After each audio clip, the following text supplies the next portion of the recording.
Vamos aqui para mais um vídeo de sociologia, sobre socialização e controle social. Esse vídeo aí da quarta etapa da Olimpíada de Ciências Humanas. Nós vamos falar sobre a socialização.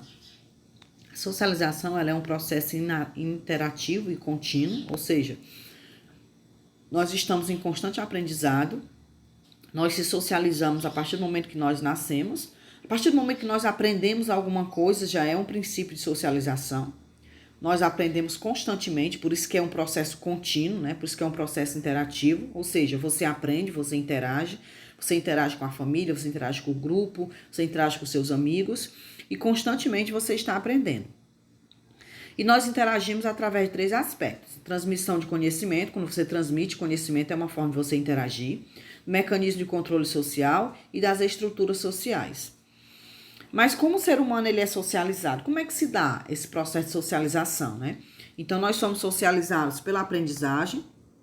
Quando nós aprendemos alguma coisa, nós estamos se socializando. Quando eu aprendo é porque alguém me ensinou, é porque eu estou interagindo com alguma coisa. Nós somos socializados pela imitação. É comum ver as crianças imitarem os pais, porque é na família que eles têm os primeiros contatos. O primeiro início de socialização se dá na família. E somos socializados pela identificação. É comum você pertencer a um grupo porque você se identifica com a filosofia daquele grupo ou com alguém que está dentro do grupo, né? E quem são os agentes de socialização? Os agentes de socialização são a família. A família ela é considerada aí como o agente primário. É o primeiro contato que você tem com a família. Então, você aprende aí as normas, os princípios, condutas do que é certo, do que é errado. Você aprende a dar os primeiros passos, a falar. Você aprende a ter contato. Então, é na família que você começa a desenvolver aí os princípios da socialização. E, como secundário, nós temos aí os grupos sociais e a escola, trabalho, é onde você sai do convívio familiar e você começa a interagir com outros grupos, você começa a interagir em outro espaço. Então, esse outro espaço que não está dentro do convívio familiar, ele é chamado de agente de socialização secundário, né? Está além do grupo da família, está além do seio familiar. E o objetivo da socialização é transmitir a cultura pela endoculturação. O que é essa endoculturação, né?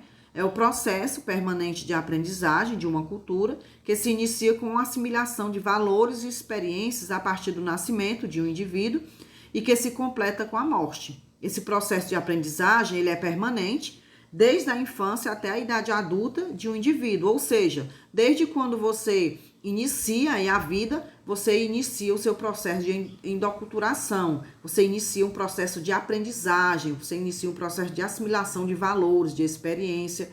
Então, o objetivo da socialização é isso, é transmitir o aprendizado, é transmitir aí a endoculturação.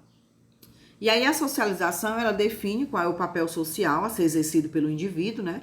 Porque a sociedade ela é heterogênica, ela é dividida em classe, em status, e é através desses status, né, que é definido pela subordinação, exclusão ou exploração. E aí nós vamos ver o que é controle social.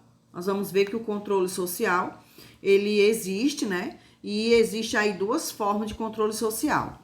O formal e o informal. O controle social formal, ele corresponde às leis, às regras. E o informal, ele corresponde às normas de conduta da vida social, que elas são reconhecidas, são compartilhadas em uma sociedade, como, por exemplo, crenças, costumes, valores. Então, assim, o controle social, ele vai estabelecer uma forma de como nós devemos agir na sociedade. Você faz algo correto, você age de forma correta, porque existe uma regra para aquilo. E se você descumprir a regra, você vai ser digamos assim, penalizado, né? Então, nós desenvolvemos essa ética social, essa ética moral, através dessa conduta e dessa construção de valores.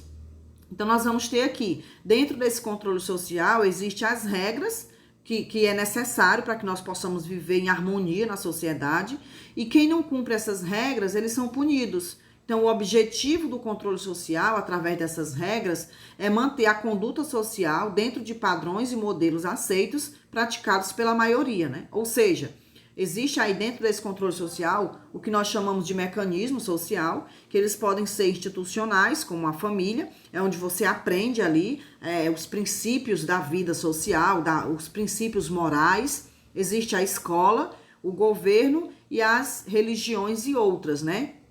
Dentro desses mecanismos, nós vamos classificar como formal. O formal, que é justamente as leis e as regras. Quem é que estabelece as leis e as regras para a sociedade? O governo, né? O governo é responsável pela criação das leis e das regras. E se você não cumpre, nós temos aqui a polícia, simbolizando aí esse controle social. Se você não cumpre, você vai ser penalizado. Então, a polícia ela é um exemplo aí de controle social. Se você não cumpre esse controle, você vai ser penalizado, você vai ser aí punido por isso, né? Porque você não cumpriu as regras estabelecidas para que nós possamos viver bem em sociedade. E quando eu falo em religião, eu estou me referindo ao controle informal. Por exemplo, eu pertenço a um determinado grupo religioso, mas todo mundo pertence ao mesmo grupo que eu? Não. Então, isso é informal. Isso corresponde à minha conduta. Foi eu que optei por pertencer a este determinado grupo religioso. Não é uma regra. Não é uma regra que todo mundo deve pertencer a esse mesmo grupo religioso, certo? Mas, por exemplo, eu sei que se eu pegar algo de alguém, isso é errado. Então, é uma regra social. Eu não posso pegar, eu não posso furtar algo de alguém porque é errado. E se eu fizer isso, eu vou ser punida, porque existe um controle social que eu não posso fazer isso, né? Que existe regras, existe leis que me proíbam eu fazer isso. Então, isso é um mecanismo social, isso é um exemplo de controle social formal. Se eu descumpro a lei, eu vou ser penalizado.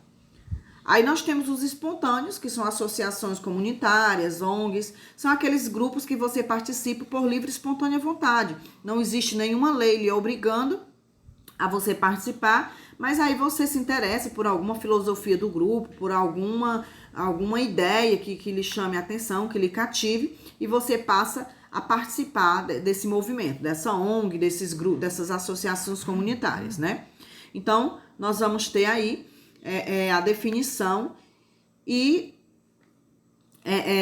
a definição dos mecanismos de controle social e, de uma certa forma, exemplos desses controles, desses mecanismos. Porque para que exista o controle social, é preciso que exista formas de repreensão e de influência, que são materiais simbólicos, por exemplo, as placas de trânsito e de templo religioso instalado em lugares centrais e altos da cidade, lembrando o seu poderio ou submissão aos fiéis. Ou seja, de longe eu conheço o sinal do trânsito. Então, tá lá num lugar de destaque, que é para representar, que é para me lembrar, que é para que eu reconheça que quando o sinal está vermelho, eu devo parar. Se eu não parar, se eu passar no sinal vermelho, eu vou sofrer as consequências, né? Se for num local onde tiver fiscalização, eu vou ser multada, ou então eu corro risco de atropelar alguém. A igreja, tá lá a placa da igreja. Então, eu frequento a igreja X. De longe, eu vejo a placa da minha igreja. Por quê? Porque ali é para... automaticamente, quando eu ver a placa da minha igreja, esta é a minha igreja, eu congrego, eu frequento esta igreja, então eu sigo as doutrinas religiosas desta igreja.